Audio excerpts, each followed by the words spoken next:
আল্লামা সাঈদী তুমি মরণি, শহীদ হয়েছ তুমি এটাই জানি। আল্লামা সাঈদী তুমি মরণি, শহীদ হয়েছ তুমি এটাই জানি। দেখা তো হবে না এই জীবনে, দেখা হবে জান্নাতে ফুল বাগানে। দেখা তো হবে না এই জীবনে, দেখা হবে জান্নাতে ফুল বাগানে। এই আশা কবুল করো আল্লাহ তুমি, শহীদ হয়েছ তুমি এটাই জানি। শহীদ হয়েছ তুমি এটাই জানি। আল্লামা সাঈদী তুমি মরণি, শহীদ হয়েছ তুমি এটাই জানি। শহীদ হয়েছ তুমি এটাই জানি।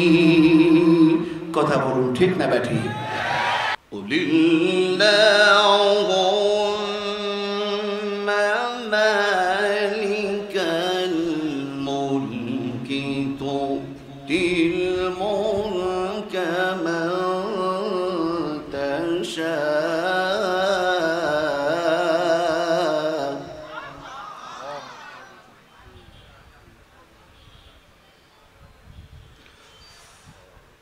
تؤتي الملك من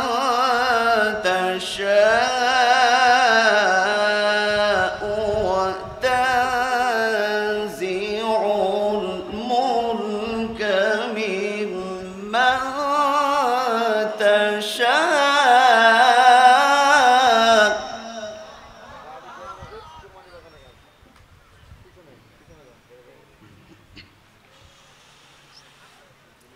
وتعز من تشاء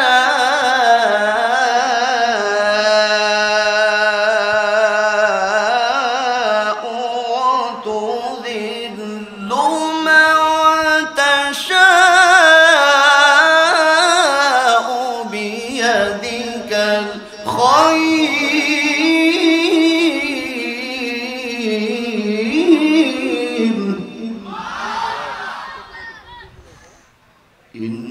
إنك على كل شيء قدير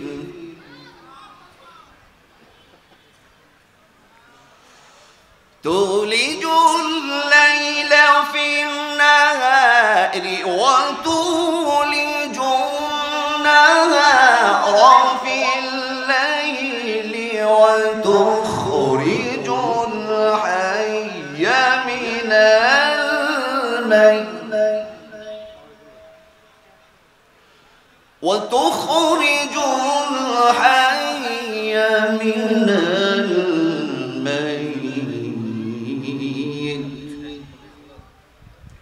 وتخرج الحي من الميت وتخرج الميت من الحي وترزق من تشاء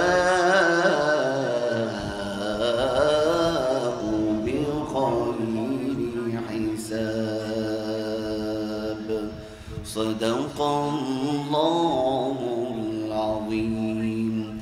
وقال النبي صلى الله عليه وسلم الدنيا سجن للمؤمن وجنة للكافر أو كما قال عليه الصلاة والسلام. وقال تعالى في شان حبيبه آمرا ومخبرا إن الله وملائكته يصلون على النبي يا أيها الذين آمنوا صلوا عليه وسلموا تسليما. اللهم صل على محمد وعلى آل محمد كما صليت على إبراهيم وعلى آل إبراهيم إنك حميد مجيد اللهم بارك على محمد وعلى آل محمد كما باركت على إبراهيم وعلى آل إبراهيم إنك حميد مجيد كلمة لا إله جري لا إله إلا الله لا إله لا إله إلا الله لا إله إلا الله محمد رسول الله صلى الله عليه وسلم الحمد لله রাজশাহী জেলার প্রাণকেন্দ্রে অবস্থিত আল আকসা মানব কল্যাণ সংগঠনের উদ্যোগে আজকের দ্বিতীয় বার্ষিকী ওয়াজ মাহফিল ও কোরআনের প্রতিযোগিতা।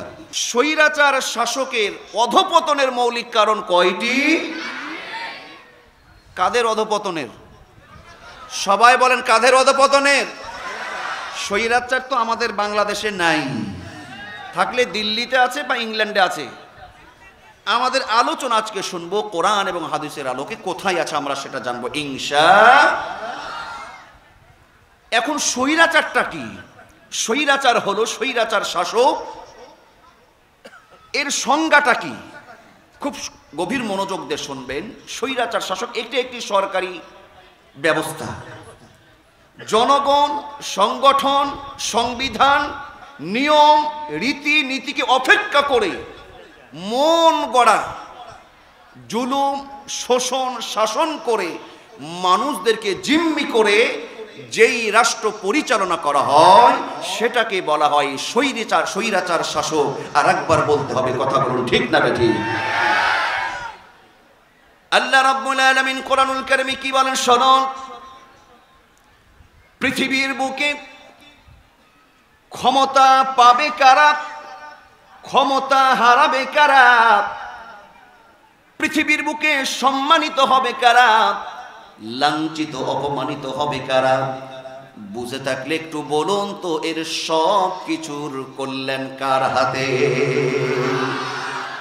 কোরআনুল কারীমটা খুলে দেখবেন 3 নম্বর সূরা সূরাতুল আলে ইমরানের 26 নম্বর আয়াত আল্লাহ বলেন, কুলিল্লাহুম্মা মালিকাল মুলকি তুতিল মুলকা মান তাশাউ ওয়া তানজিউল মুলকা মিম্মান তাশাউ ওয়া তুইজ্জু মান তাশাউ ওয়া তুযিল্লু মান তাশাউ বিয়াদিকাল খায়র ইন্নাকা আলা কুল্লি শাইইন কাদির। আল্লাহ বলেন, ও নবী ও হাবিব, আপনি বলুন সমস্ত রাজত্বের মালিককে।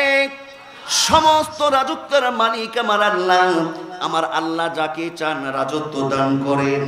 রাজত্ব দান করার পরে যদি বাড়াবাড়ি করে, নমরুদ ফেরাউনের মতন জুতা পিটা করে বাংলার জমিন ছাড়তেও আল্লাহ কিন্তু দেরি করে না। কথা বলুন ঠিক কিনা?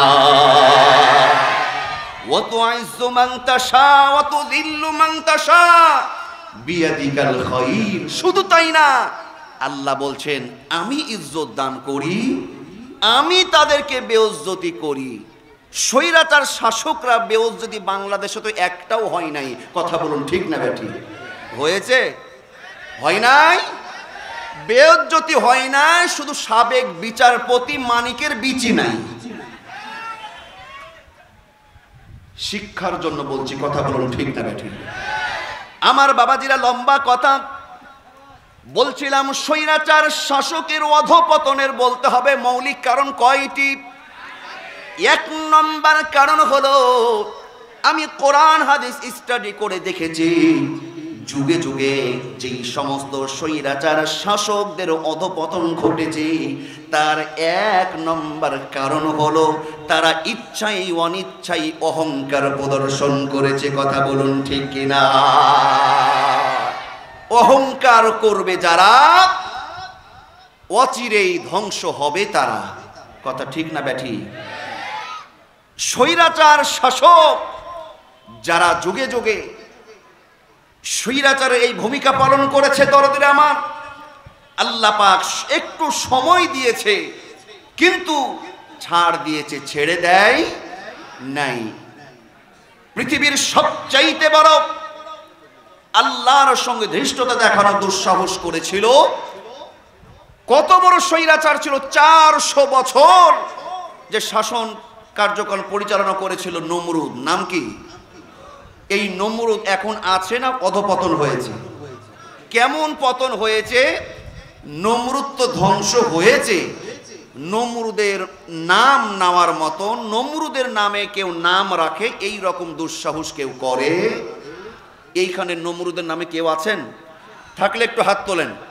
জামাত ইসলামের পক্ষ থেকে 50,000 টাকা দেওয়া হবে। নমরুদ নামে কেউ আছেন? ইব্রাহিম নামে কেউ আছে না নাই? আওয়াজ দিয়ে বলতে হয়, মুসলমান আছে না নাই? যারা স্বৈরাচার হবে, নমরুদকে আল্লাহ পাক জুতা পিটা করেছেন। আল্লাহ কুরআনুল কারীমের সূরাতুল হুদের মধ্যে 102 নম্বর আয়াতে আল্লাহ পাক বলেন, ওয়াকাযালিকা আখযু রাব্বিকা ইযা আখাযাল কুরা ওয়া হিয়া যালিমা ইন্না আখযাহু আলীমুন শাদীদ। আল্লাহু আকবার। তিনি সেই আল্লাহ, জনপদে দেশের মধ্যে মানুষদের উপরে যারা যেই সমস্ত শাসকগুলো স্বৈরাচার ভূমিকায় শোষণ করে, শাসন করে, জুলুম করে, আমার আল্লাহর পক্ষ থেকে অচিরেই তাদের জন্য আযাব পাকড়াও নেমে আসে। বলি সুবহানাল্লাহ। দরদিরা আমার শুনুন, অহংকার, অহংকার। আল্লাহ বলছেন সূরা লোকমানের 18 নম্বর আয়াত, ওয়ালা তুসাইরু خدك للناس ولا تمشي في الأرض مرحا إنك لا تخرق الأرض ولا تبلغ الجبال طولا। আমার আল্লাহ বলেন, খবরদার খবরদার খবরদার, মুখ বাঁকা করে অহংকার করে কথা বলো না, আর মানুষের সামনে অহংকার প্রদর্শন করো না। আমার আল্লাহ অহংকারকারীকে পছন্দ করে না। কথা বলুন ঠিক কিনা? মুখ বাঁকা করে কথা বলতে নিষেধ করছেন কে? মুসলমান আসতে বলবেন না, নিষেধ করেছেন কে? আমাদের সমাজে মুখ বাঁকা করে কথা আছে না নাই? আছে না নাই? কেমন মুখ বাঁকা জানেন? বেশি বাড়াবেরো না, বেশি দুঃসাহস দেখিও না। আমরা কিন্তু এখনো খেপি নাই, খেপলে তোমাদের খবর আছে। এই রকম মুখ বাঁকা করে কিছু নমরুদের, ফেরাউনের দোসররা কথা বলেছিল। আওয়াজতে বলুন, কথা ঠিক না ব্যাঠি? কি অহংকার করেছিল? অহংকার দেখেন, পতনের যে অহংকার, পতনের যে 1 নম্বর কারণ হলো অহংকার। আমার ছাত্ররা বৈষম্য বিরোধী ছাত্র আন্দোলন যখন আন্দোলন শুরু করলো, সারা দেশ যখন একদিকে, তখন তারা এসি রুমের মধ্যে বসে এই রকম ভাবে বিবৃতি দেয় যে আমরা এখনো মাথা গরম করি নাই, তোদেরকে সাইজ করতে, শিক্ষার্থীদেরকে বলে তোদেরকে সাইজ করতে আমার ছাত্রলীগই যথেষ্ট। এই রকম দুঃসাহস, এই রকম বাঁকা কথা বলেছিল না বলে নাই? আওয়াজ দিয়ে বলুন, বলেছিল না বলে নাই? কথা বলতে হবে, হয় কথা বলবেন, যারা কথা বলবে না বুঝতে হবে। কথা বলতে রাজি আছেন? কথা বোধহয় একটু কড়া হয়ে যাচ্ছে, তেলতেলা কি ওয়াজ শুরু করব? একটা কাহিনী ধরবো নাই চলবে কথা? কি অহংকার করেছিল? অহংকার করে বলেছিল, আপা কি বলল যে মুক্তিযোদ্ধাদেরকে চাকরি দিব না তো রাজাকারের বাচ্চাদেরকে চাকরি দিব। কথা বলুন ঠিক না ব্যাঠে? আমার আল্লাহ রাজাকার এই শব্দটা বরদাস্ত করে নাই। সারা পৃথিবীর যিনি আলোড়ন সৃষ্টিকারী প্রখ্যাত আলেমে দ্বীন আল্লামা দেলওয়ার হোসাইন সাইদি সাহেবকে রাজাকার এই ট্যাগ লাগিয়ে দিয়েছিল। কথা বলুন ঠিক নাকি? আল্লামা সাইদি সাহেব যে রাজাকার ছিল না, সেটা বৈষম্য বিরোধী ছাত্র আন্দোলনের মাধ্যম দিয়ে আল্লাহ প্রমাণ করে দিয়েছে যে তোমরা আলেমদেরকে জামাতদেরকে জামাত শিবির যারাই করে আল্লামা সাইদি সাহেবকে রাজাকার বলেছ। আমার আল্লাহ বলছে, দেখ তোর ঘরের আওয়ামী লীগের ছেলেরাই বলতে শুরু করেছে তুমি কে আমি কে, তুমি কে, আওয়াজ তো তুমি কে। কথা কি মনে আছে? এইগুলো কি অহংকার করে কথা বলা ছিল না? মুখ ব্যাকা করে অহংকার করে কথা বলে নাই মুসলমান।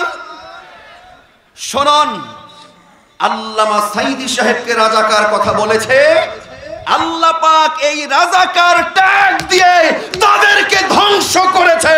মুসলমান কথা বলুন ঠিক কিনা?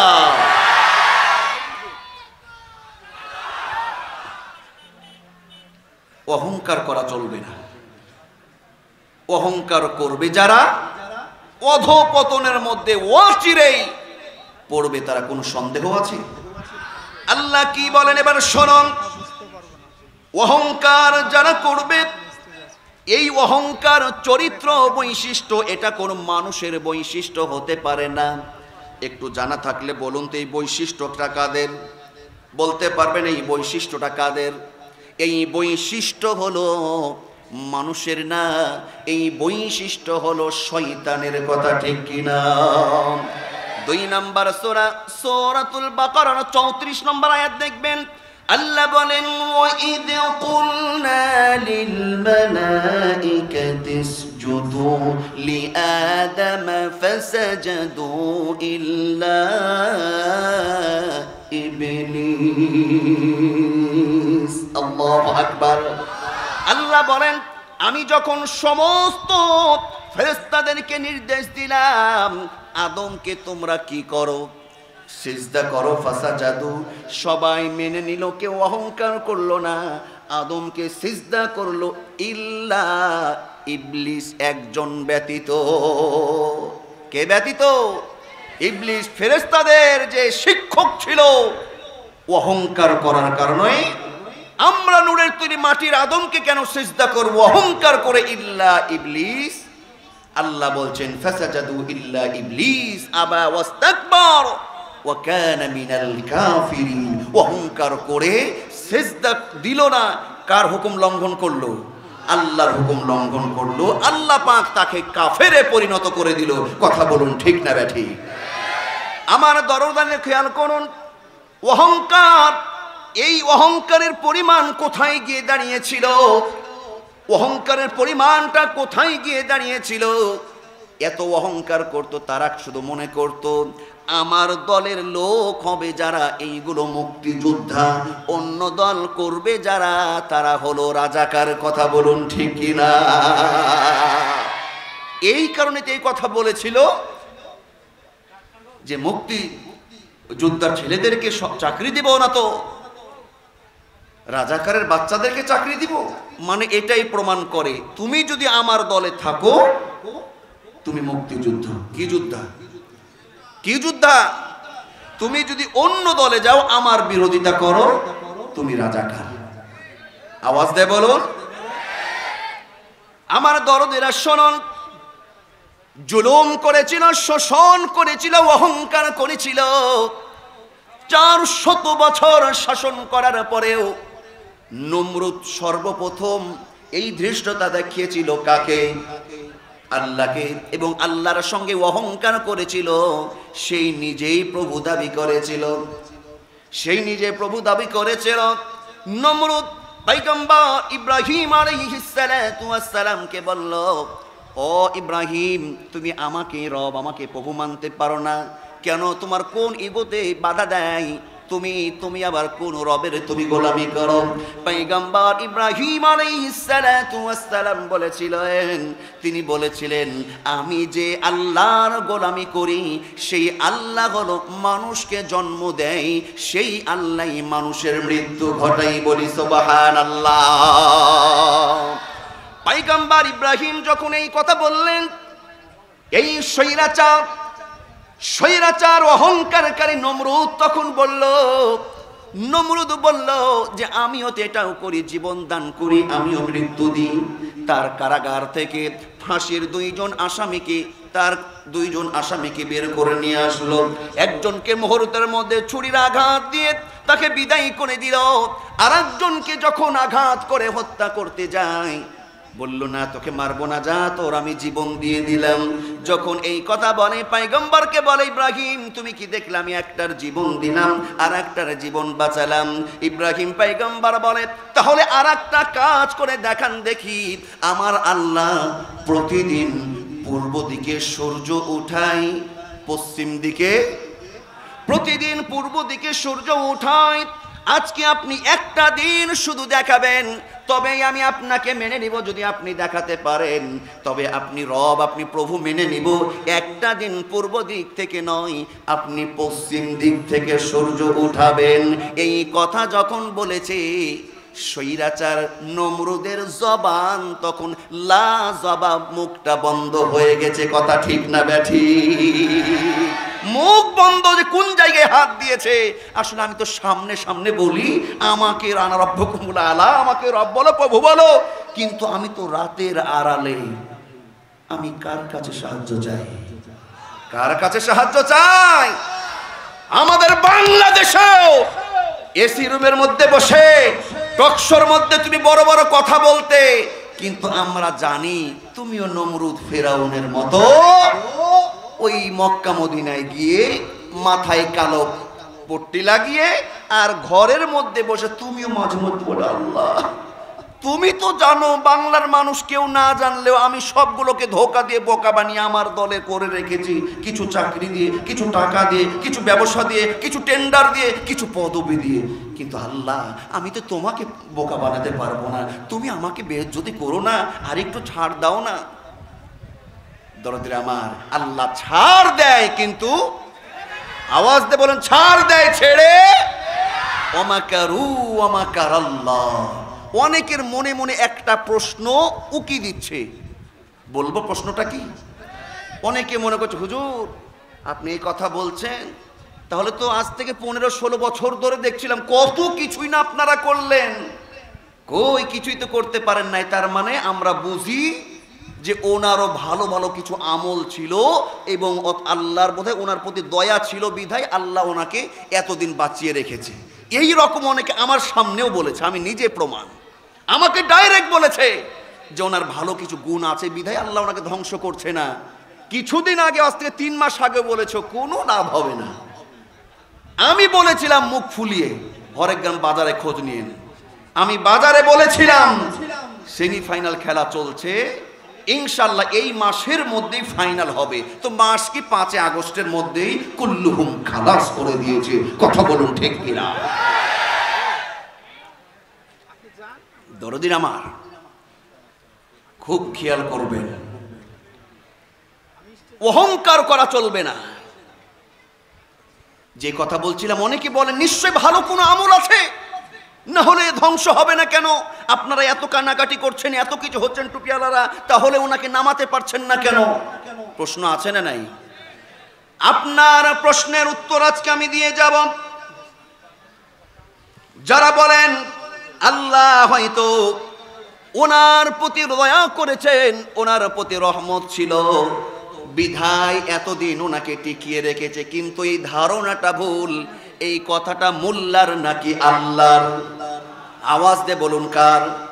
আল্লাহ রাব্বুল আলামিন 3 নম্বর সূরা সূরাতুল আলী ইমরানের 178 নম্বর আয়াতটা খুলে দেখবেন। আল্লাহ বলেন ওয়ালা ইয়াহসাবান্নাল্লাযীনা কাফারু আন্নামা নুমলি লাহুম খায়রুল লিআনফুসিহিম ইন্নামা নুমলি লাহুম লিয়াসদাদু ইসমা। আমার আল্লাহ বলেন, যারা জুলুম করে, যারা স্বৈরাচার শাসকের ভূমিকা পালন করে, আমি আল্লাহ তাদেরকে মাঝে মধ্যে একটু অবকাশ দিই, আমি ছাড় দিই। কারণ আছে না নাই? আল্লাহ বলছেন কারণটা তোমরা শোনো, আমি ওদেরকে পাকড়াও করি না কেন, ছাড় দিই কেন? আরো বেশি জুলুম করুক, আরো বেশি অন্যায় করুক, আরো ভালো ভালো নিষ্পাপ মানুষগুলোকে ফাঁসির দড়িতে ঝুলিয়ে খুন করুক। এটার কারণ হলো তারা পাপ করতে করতে পাপের জায়গাটা পূর্ণ করে আমি আল্লাহ তাকে জাহান্নাম নামক এই দোজখের শাস্তির মধ্যে পাকড়াও করতে চাই। কথা বলুন ঠিক কিনা? এই জন্য কেউ যেন অবিচার, কেউ এই কথা আল্লাহর কাছে কেউ যেন অভিযোগ না করতে পারে, আল্লাহ আমি এমন কি করেছি যাদেরকে জাহান্নামে দিবে। আল্লাহ পাক যাদের উপরে বেজার, তাদেরকে এই অন্যায়, জুলুম, শোষণ, অত্যাচার করে পাপটা পরিপূর্ণ করার জন্য একটু সময় দেয়। এই হিকমতটা আরেকবার বলতে হবে কার? আরেকবার বলুন কার? নমরুদ যখন লাজবাব হয়ে গেল, ইব্রাহিম আলাইহিস সালাতু ওয়াস সালাম যখন কথার মার পেঁচে নমরুদকে যখন পাকড়াও করলো, এই স্বৈরাচার অহংকারকারী নমরুদ বলে ইব্রাহিমের আর ছাড় নাই, ইব্রাহিমের হাত পা বেঁধে ওকে আগুনে ফেলো। বলি নাউজুবিল্লাহ।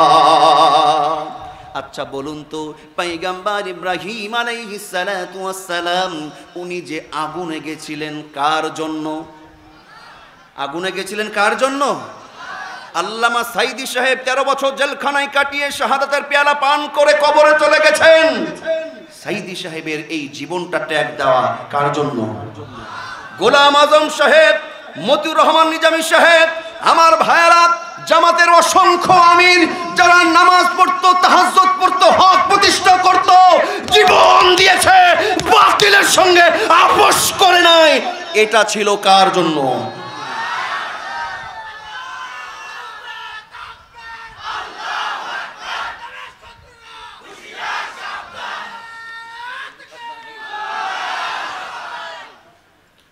আমার ভাইরা, যখন ইব্রাহিমকে আগুনে ফেললো, কে ফেললো?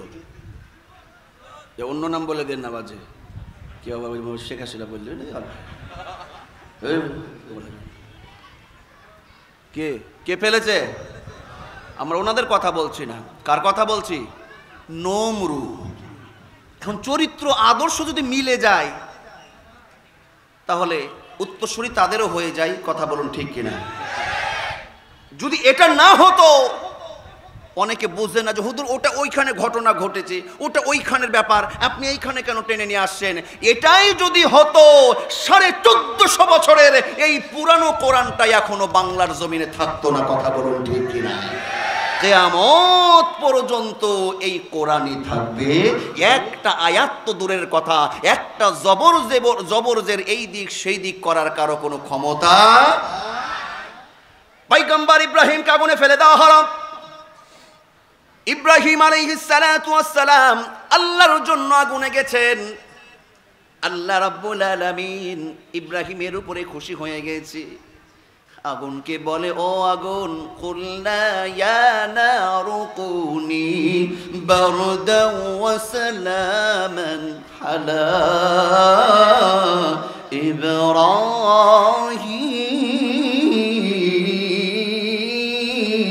ইব্রাহিম। আল্লাহ আগুনকে বলল, ও আগুন, খবরদার খবরদার, আমার ইব্রাহিমের জন্য না গরম না ঠান্ডা, এমন হবে। আগুন বলে, আল্লাহ কেমন হব? সালামান, না গরম না ঠান্ডা, আরামদায়ক সালামান হয়ে যা। আমার ইব্রাহিম আলাইহিস সালাতু ওয়াস সালাম কোনো বর্ণনায় পাওয়া যায় 1 দিন নয়, 2 দিন নয়, আগুনে ছিলেন কয়দিন? 40 দিন আগুনে ছিলেন। কয়দিন? 40 দিন আগুনে থাকার পরে যেই দিন আগুন থেকে বের হয়ে আসে, নমরুদের সঙ্গ পাঙ্গরা মনে করে, হাই রে হাই, ইব্রাহিমের গোস্ত তো দূরের কথা, হাড্ডিও খুঁজে পাওয়া যাবে না। কিন্তু পয়গম্বর ইব্রাহিমকে সুন্দর শান্তিতে সুন্দর দেহ দিয়ে ওই আগুন থেকে উদ্ধার করেছিলেন। আর একবার বলুন তো তিনি কে? শুধু তাই নাই, পয়গম্বর ইব্রাহিম বলেছিলেন আমার জীবনে যত সুখ শান্তি আনন্দ গেছে, আমি নমরুদের অগ্নিকুণ্ডে আগুনের মধ্যে যেই 40 দিন ছিলাম, এই 40 দিন আমার জীবনের সব চাইতে সুন্দর শান্তি ভালো মুহূর্ত পার হয়েছে। বলি সুবহানাল্লাহ। আমার মন বলে আল্লামা সাঈদী সাহেবের ছাত্র হওয়ার যোগ্যতা আমি জাকির রাখি না। আল্লামা সাঈদী সাহেব 13 বছর জেল কেটেছেন। আমি মাঝে মধ্যেই আলোচনায় এই কথা বলতাম, 13 বছর পরে আল্লামা সাঈদী সাহেব যদি বিদায় না নিতেন, আমার মন বলে উনি জেলখানা থেকে বের হয়ে এসে পয়গম্বর ইব্রাহিমের মতনই বলতেন, তোমরা মনে করছো 13 বছরে আমি কষ্টে ছিলাম, বিপদে ছিলাম, মুসিবতে ছিলাম, তোমাদের ধারণা ভুল। আল্লামা সাঈদী সাহেব বেঁচে থাকলে তিনি হয়তো এই কথাই বলতেন, আমি 13 বছর আমার জীবনের সব চাইতে সুখ শান্তি এবং আনন্দের সময় পার করেছি। বলি সুবহানাল্লাহ। আল্লামা সাঈদী তুমি মরনি, শহীদ হয়েছো তুমি এটাই জানি। কথা বলুন ঠিক না ব্যাঠি? আল্লামা সাঈদ মৃত্যুবরণ করেছে, ওনাকে খুন করা হয়েছে। এর বিচার বাংলার জমিনে হবে, হাত তুলে বলতে হবে কথা ঠিক না বেঠিক?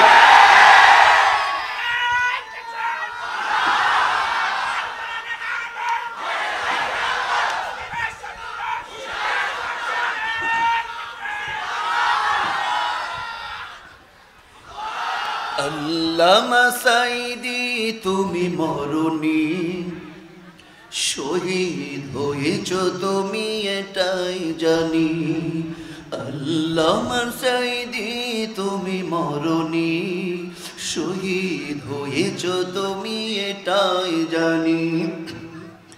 দেখা তো হবে না এই জীবনে, দেখা হবে জান্নাতে ফুল বাগানে। দেখা তো হবে না এই জীবনে, দেখা হবে জান্নাতে ফুল বাগানে। এই আশা কবুল করো আল্লাহ তুমি, শহীদ হয়েছো তুমি এটাই জানি। শহীদ হয়েছো তুমি এটাই জানি। আল্লামা সাঈদী তুমি মরনি, শহীদ হয়েছো তুমি এটাই জানি। শহীদ হয়েছো তুমি এটাই জানি। কথা বলুন ঠিক না ব্যাঠি? পয়গম্বর ইব্রাহিম আলাইহিস সালাতু ওয়াস সালাম উনিও বিদায় নিয়েছে, আল্লামা সাঈদী সাহেব বিদায় নিয়েছেন। আমি বলতে চাই নমরুদ তো বিদায় নেয় নাই, আপনারা বোধহয় নাই না আছেন? কথা বলেন, নমরুদ বিদায় নিয়েছে না এখনো আছে? কোথায় আছে? দারুসাহাটে। নমরুদ কি আছে না গেছে? নমরুদকে বিদায় করেছে আল্লাহ পাক। কেমন দেখেন আল্লাহ কি খেলা খেলেছে, ব্যাখ্যাগুলো একটু বুঝবেন। নমরুদ ছিল স্বৈরাচার শাসক, নমরুদ ছিল অহংকারী। এই নমরুদ বিদায় নিয়েছে, নমরুদকে বিদায় নিয়েছে। ওকে কি বিষাক্ত বড় কোনো সাপ কামড়ে হত্যা করেছে? রয়্যাল বেঙ্গল টাইগার কি কামড়িয়েছে? তাহলে কি সাধারণ একটা ন্যাংরা মশা। কথা বলুন ঠিক না বেঠি? যেই ন্যাংরা মশা আপনার 3 বছর 4 বছরের ছেলে আপনার ন্যাংরা মশাকে প্রতিদিন 4-5টাকে তুলে আছাড় মারে আর মারে। কথা ঠিক কিনা? এই ন্যাংরা মশা দিয়ে আল্লাহ পাক কেন নমরুদকে সাইজ করলেন? আল্লাহ বোঝাচ্ছেন যে তোরা যত বড় স্বৈরাচার হও না কেন, যত বড় বাটপার হও না কেন, তোমাদেরকে সাইজ করতে বড় কোনো কামানের আমার দরকার নেই। তোদের ইজ্জত ধুলাই মিঠিয়ে দেওয়ার জন্য আল্লাহ পাক একটা ন্যাংড়া মশা বলছে, ও ন্যাংড়া, তোকে এখন আমার দরকার, ঢোক নমরুদের নাকের মধ্যে।